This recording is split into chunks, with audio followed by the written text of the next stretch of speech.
Jack Yeager, and this is the video on what is finance, and then more specifically, what is corporate finance.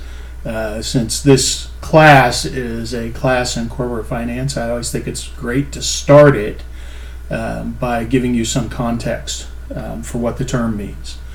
If you were taking an accounting class, generally folks have a good idea what the term accounting means. If you were taking a management class, same thing. Marketing, maybe a little bit more questionable, but generally accounting and management you get. When I ask them about finance, it gets a little bit confusing. Part of the reason it gets confusing is the word finance can be used as a noun or a verb. So as a verb, I need to finance something. I need to go finance my car. I need to go finance my house, whatever. And so clearly, as a verb, it has to do with needing to go find money to pay for something. But when you say, I'm studying finance, or my job is in finance, or I am a financial manager, it's a little bit less clear. I don't know that Googling helped a whole lot. But that's what I did is I Googled what is finance, and here's some things I came up with. I would encourage you to do the same thing. What I came up with, some of the examples: the management of large amounts of money, especially by governments or large companies, the study of how money is managed, and the science of managing money. Clearly that seems to center around a theme, which is that finance is about managing money. You can manage it in terms of when you want to raise money, how much you should raise, what you should pay for it, when you want to spend money, how much you should spend, why you should spend it, when it's a good thing to spend the money or not spend the money. Basically, those are the kinds of decisions and management decisions, and the science is sort of developing theories and rules around how to help you make those decisions. We are going to be studying corporate finance, and I want to make that distinction here. So we're not just studying finance, but we're actually studying business or corporate finance. There are three different kind of categories of finance generally in terms of the science of managing money. There's finance as it relates to personal financial matters, and so that is a branch of finance related to how you should be making decisions to manage your own money. There's business finance, and so that's the broad category, anything that's a business and how it might manage its money. And then there is public finance. And public finance is for public entities like governments, agencies, that sort of thing, and how they manage their finances. Obviously, they're in a little bit different situation because they raise their money generally through taxes and fees, and their decisions on how to spend it are often more political.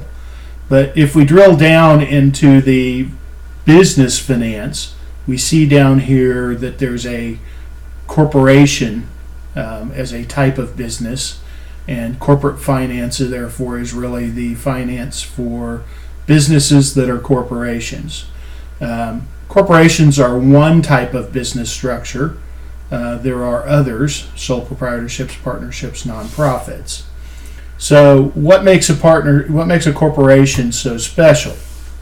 Well, a corporation is a legal entity that you have to form, and so you register it with your state and go through an organization process. And what that means is that the corporation has the authority to take on actions, sign contracts, all of those sorts of things. They can be signed in the name of the company. If you aren't incorporated, if you are a sole proprietorship or a partnership, anything that you need to do from a business perspective winds up getting signed by you as the sole proprietor or you as a partner.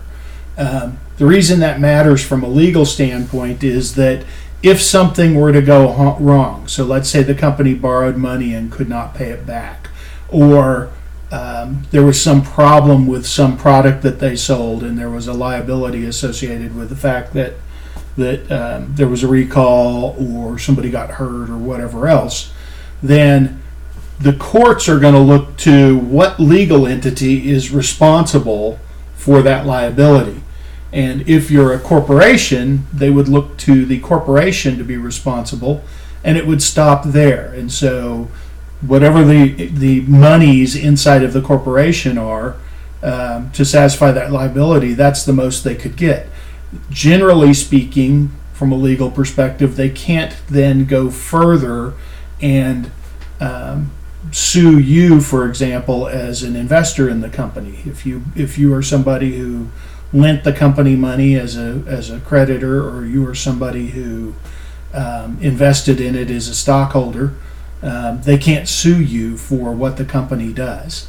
Whereas if you're a partner in a company, or you're a sole proprietor in a company, and the company does something badly, then they can not only sue the company, but they can sue you as the partner or the individual. So there's some legal consequences here, but more importantly, what it does is it sets up this notion that there is a legal entity called a business, and completely separate from that, there are these things called investors. Now, in a sole proprietorship or a partnership, generally the owners of the business, right, the sole proprietor or the partners, they put their own money into the business, and so they form it as something that they fund themselves. And if they need to borrow money, then they borrow it as individuals and fund the company that way, typically. Once you create this legal entity, the legal entity can go out and raise its own money from investors. It can enter into its own agreements to borrow money. It can enter into its own agreements to sell stock in return for equity investments. And so in corporate finance, we have this sort of dichotomy of perspectives, if you will. So the perspective we will focus on the most is the perspective of the business. So as people working inside of the business, making decisions that are in the best interest of the business, they might make decisions to seek capital to invest in opportunities. They might seek opportunities to lower their cost of capital. So they may say, well, we borrowed some money. It was at a high interest rate. We can now get it at a lower interest rate. So we're gonna pay back that money. We're going to borrow at a lower interest rate and use that money to pay back the other money, and then we only owe the lower interest rate. Or they can pay back investors, say stock investors, out of the profits of the business by having stock dividends or repurchasing stock from them, or that's pretty much it. That's one perspective. And so as a business, I am always thinking from the perspective of making decisions that are going to grow the value of the business, with the idea that growing that value is what the investors want. When I'm an investor in the business, I am looking at that business as one of a whole choice, a whole universe, if you will, of possible things I could have done with my money. So I'm always looking to find good value in my investments and earn returns from those investments that is consistent with the riskiness of the investment. And so if your business happens to be one that gives me that, then that's great. And if not, I will take my money from your business, or just simply not invest in it and invest in something else. And so one perspective is, if I look at it from the standpoint of the business, when I'm making a decision, is it good for the business? Another perspective is looking at it from the standpoint of the investor. How would I as an investor react if your company started doing certain things? Would it make me happy, and would I therefore want to keep my investment in your business, or maybe even invest more? Or would it make me not happy and I would want to get rid of that? And it's important that we always remind ourselves that there's these two perspectives, because the interplay between them is really very important in understanding why we make the decisions we make. The last thing that I asked you guys to do as part of this What is Finance is to try and identify for your firm that you selected some example of a financial management decision that they've either made or getting ready to make, or that you think it would be reasonable that a company like that would make. I went out and found this for Walt Disney. Remember, Disney's my company. You have to have another one. Late last year, Disney announced that they are going to acquire a 33% stake in a company called BAM Tech. So they got to go buy some money. They got to go buy something. So they're going to spend money. Now, BAM Tech apparently is a company that develops technology for video streaming. And I don't know if you guys know this, but Disney actually owns ABC television, and they also own ESPN. And so in addition to all the Disney stuff, they've got a television network and a sports network. And they make a lot of money from those by basically selling the right for people to watch all of their content. And historically, they've done that through relationships with cable providers, right? But they're trying to make the move, I believe, to be able to stream their videos directly over the internet in a way where they could basically bypass the cable companies and sell their content directly to people. So under the terms of the transaction, I don't know why it's doing that, but under the terms of the transaction, Disney's going to pay $1 billion for that stake, and they're going to make those payments in 2017, so it should be happening any time now. And then they have the option to acquire an additional 18%, which would bring them up to 51%, and they'd be the majority owner in the company. But in 2017, they need to spend $1 billion. And in return for that, what BAMTech is saying immediately they would do is collaborate with ESPN on launching a direct-to-consumer service, so bypassing cable companies, that provides individuals the ability to directly purchase from ESPN streaming content for regional, national, international sporting events. Now, question.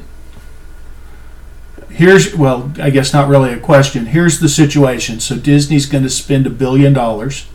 In return, it looks like at a minimum, Disney's going to get their ESPN business in a situation where they could sell content and subscriptions directly. And so you have to ask yourself, is it worth it to Disney to spend $1 billion in order to get those subscriptions? Now, I don't know what the subscriptions are worth. I don't know, anything else about it, obviously. But if we just sat down and said, oh, well, let's make up a number. Let's say ESPN is in, 50 million households right now, and so half of those would switch over to the subscription service, 25 million, and they're going to charge them, let's make up a number, $10 a month for this. So 25 million times $10, that's $250 million in revenue. I don't know what the profit will be. Let's say that it's half of that. I don't know. So $125 million doesn't sound like it's going to pay off that $1 billion, does it?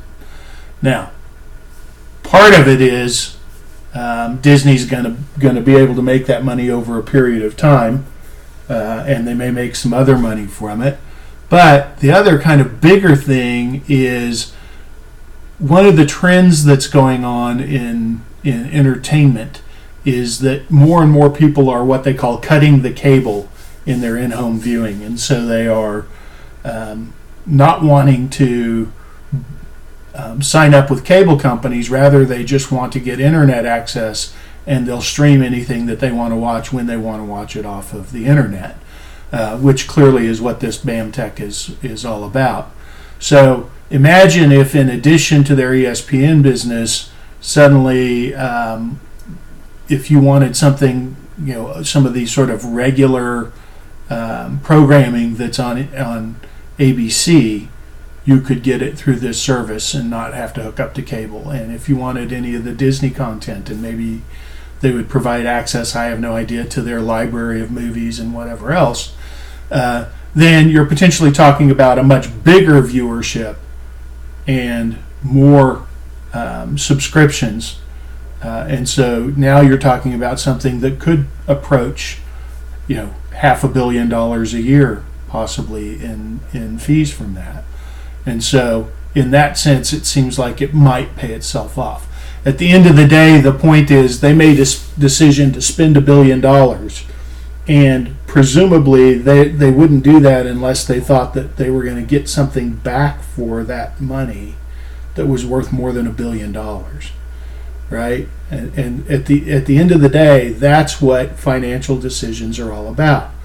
I hate to break it to you, but the quote-unquote science behind financial management is based on some pretty basic principles.